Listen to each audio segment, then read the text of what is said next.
میرے نبی رحمت سید عالم صلی اللہ تعالی علیہ وآلہ وسلم نے ارشاد فرمایا، ایک شخص تھا، آپ صلی اللہ علیہ وسلم نے فرمایا، ایک شخص تھا جب اس کے مرنے کا وقت قریب آیا تو وہ اپنے بچوں سے کہنے لگا کہ جب میں فوت ہو جاؤں تو مجھے دفن مت کرنا،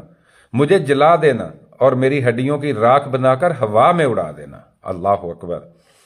آپ صلی اللہ علیہ وسلم فرماتے ہیں تو اس کے بچوں نے ایسا ہی کیا، جب وہ فوت ہوا تو اس کو جلا کر اس کی ہڈیوں کی راکھ بنا کر ہوا میں اڑا دیا۔ تو رب کریم نے ہوا کو حکم دیا کہ اس کے ذروں کو اکٹھا کرو، اس کو اس کی اصلی شکل میں لایا، اور پھر رب کریم نے اس شخص سے پوچھا کہ تو نے ایسا کیوں کہا کہ مجھے جلا کر خاک بنا کر ہوا میں اڑا دینا؟ تو نے ایسا کس لیے کیا؟ تو اس نے عرض کی، یا اللہ، میرے عمل ایسے نہیں تھے کہ میں تیرے سامنے کھڑا ہو سکوں، میں نے تیرے خوف میں، تیرے ڈر میں